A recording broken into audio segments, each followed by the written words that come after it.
what do all of these numbers even mean?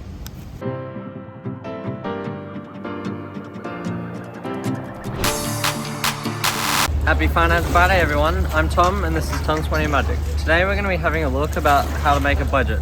Now let's dive in. To the untrained eye, a budget can just look like a jumbled up table full of words and numbers that you can't even understand. But by the end of this video, you should know what a budget is and how to use them, as well as how to make and interpret them. A budget is both an estimation and a goal for how much money you want to earn, spend and save during a certain period of time. You use a budget to track your earnings, spendings and savings to help you reach your goals. Everyone can and should use a budget because you can use them personally to keep track of your own finances, and then businesses especially need them so that they can keep track of their cash flow and make sure that they're making enough profit. Before we start, here is a few things that you will need. You will need to know the value of your savings goal in dollars, your time frame for achieving the goal in either weeks or months, your usual income from your job or presence, as well as your usual expenses, which might be from data or public transport, and also your current savings in dollars. With this information, you'll be able to figure out how much you need to save on average per week or month to be able to reach your goals. So first, you have to take away any money that you've already saved away from the goal so that you can figure out how much you still have to save.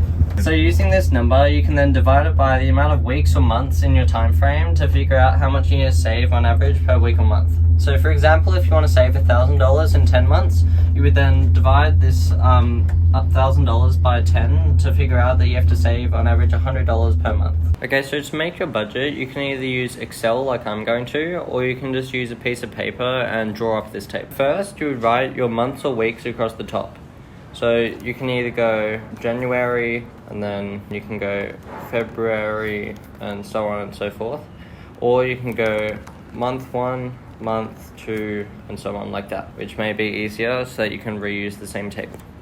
Okay, now down the left side, we're gonna write our different income streams. Say you have a job and you're still at home, so you get pocket money. And then let's say on one of these months it's your birthday, so you should treat each month as if they have 4 weeks in them so that you can calculate all of your income more easily. Let's say you get $150 per week for your job, and then we times that by 4 to get how much you'll get per month. And this is the formula up here which Excel uses to calculate. And then for pocket money, again, let's say you get maybe $25 each week. And then for presents, you can work out which month. So let's say in this third month, during like August or something, you have your birthday and you might get $150 for that. And then during December, you would also have Christmas and you might get $200 for that. You can use one of Excel's tools to be able to just use this formula across every month. And that way you don't have to fill it out for everyone. And then you also want to go down and make a total. So to figure out the total, you would use one of Excel's formulas, which is sum. So that gets the total amount across all of the boxes that's selected. So it's basically just adding up every box in that area. So you want for all of the income for month 1, we put into one sum, and you get 700. And again, you can just drag this across and Excel can do everything for you. So you would then go through and also do this for your expenses. Okay, so let's say every month you have to pay $50 for your phone data, and you also use about $15 per week for public transport to get to and from your job and stuff like that.